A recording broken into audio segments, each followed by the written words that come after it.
When Americans land in Australia for the first time, some of them are convinced they've stepped into a country straight out of a survival show. Skipping the cultural prep, ignoring Google, and assuming everything down under is run down, some visitors are in for the shock of their lives. In this video, we're diving into the hilarious and sometimes cringe-worthy reactions of Americans who thought Australia was, well, poor. Stick around. You won't believe what happens next. Welcome back to my channel. If you're new here, please subscribe, like my video, and turn on notifications so you don't miss our next update. It all starts at the airport. Fresh off the plane, some Americans look around and whisper, "Wow, this doesn't look like a real country." Maybe it's because they were expecting kangaroos in every street, or because their last geography class skipped over Sydney. But here's the kicker. They're looking at a country with one of the highest standards of living in the world and thinking, is this underdeveloped? Some visitors even take photos of clean streets, shiny trams, and skyscrapers as if they're documenting a miracle. "Look, it's not trash everywhere," they say. Little do they know, they're in Melbourne, a city regularly ranked among the most livable in the world. Then comes the shock. Prices. Some Americans expect everything to be cheaper because they've been told it's Australia. But when they see a coffee for $5 or a burger for $12, jaws drop. "How can a burger cost more than at McDonald's back home?" they exclaim, forgetting that Australia isn't playing around with economy-size fast food pricing. And let's not even start on groceries. Some visitors check the labels like it's a math problem. Meanwhile, Australians are sipping their $5 lattes, nodding knowingly and thinking, "Welcome to adulthood, mate." Americans in Australia often think they're stepping into a horror movie. Spiders, snakes, and even a harmless lizard are treated like monsters. One American visitor reportedly ran screaming from a tiny gecko in a hotel hallway, calling for help. Another refused to walk on grass because it might be snake territory. Meanwhile, locals are like, "It's just a skink, relax." And don't get me started on the kangaroo misconceptions. People assume kangaroos are everywhere, hopping in the city, waiting to mud tourists. Reality check? The closest you get to a kangaroo in Sydney is at the zoo, unless you're really lost in the outback. Now, food. Americans arrive expecting hot dogs, fries, and cheap fast food. But they're greeted with avocado toast, flat whites, and shrimp on the barbie. The confusion is real. "Why is the burger fancy?" one tourist asked, pointing to a gourmet lamb burger with beetroot and aioli. "Where's the ketchup and fries?" Then there's Vegemite. Oh boy, Vegemite. Some Americans try it, gag, and ask, "Do Australians actually eat this?" Yes they do. And it's delicious if you grow up with it. But first-time visitors? Disaster. After a few days, reality sets in. These Americans realize that Australia isn't poor. Cities are modern, infrastructure is clean, and even public transport works. They see luxury apartments, bustling cafes, high-end shops, and start questioning everything they assumed about this third-world paradise. Wait, this place is expensive and fancy? How?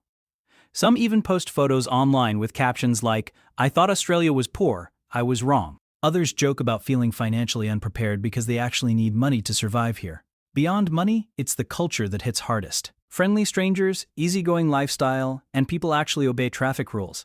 Mind-blowing to some Americans. They realize that Australia isn't just about deserts and outback adventures, it's a mix of cities, beaches, and sophisticated nightlife. Some admit, "I thought I was going to rough it, but I'm in a world-class city eating shrimp cocktails on a Friday night." It's funny because the tourists who were worried about poverty are now struggling to find a reason to complain, and that's when the transformation begins, from clueless to wide-eyed, speechless visitor. By the end of their trip, Americans have gone from panicked assumptions to full respect. They're sharing snaps of opera house sunsets, luxury shopping streets, and pristine beaches. Some even ask locals, "How do you afford all this?" And the answer is simple: hard work, smart economy, and yes, a bit of Aussie luck. So next time someone tells you Australia is poor, you can safely laugh and maybe send them this video, because Australia is anything but that, and first-time visitors are learning it the hilarious, eye-opening way. By day 4 or 5, the clueless Americans are starting to notice something. Australia isn't just okay, it's thriving. Suddenly, those cities they wrote off as run down have rooftop bars, ultra-modern apartments, and streets so clean you could eat off them. One tourist said, "I thought Sydney would be dusty and deserted. It's actually more sophisticated than my hometown." And then comes the shocker. Australians aren't panicking about money. People casually buy $12 coffees, gourmet food, and go on weekend beach trips like it's nothing. Meanwhile, our American visitors are frantically checking their wallets, muttering, How can anyone live like this? But the cultural shocks aren't over. Locals are relaxed, friendly, and love a laugh. Totally different from the stereotypes some Americans carry about tough cities. One visitor accidentally started a conversation with a stranger at the beach, expecting a cold shoulder, only to end up with a free lesson on surfing etiquette and the best hidden beaches. They couldn't believe it. This was too friendly to be real. Then comes the wildlife encore. Remember those screaming fits over geckos? Now, they're spotting koalas, kangaroos, and even a wombat, and their reactions flip completely. Wait, these are real? And they're not attacking me? Says one tourist, snapping photo after photo, their fear replaced by awe. Food continues to blow minds. They try meat pies, fresh seafood, and even bush tucker-inspired snacks at local markets. Some admit they came expecting bland, boring meals and instead are eating like royalty. I didn't know a country this far away could have better food than my own.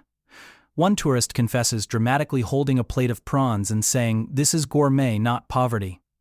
Even public transport becomes a revelation. Americans accustomed to overcrowded subways are stunned at the efficiency of trains, buses, and trams.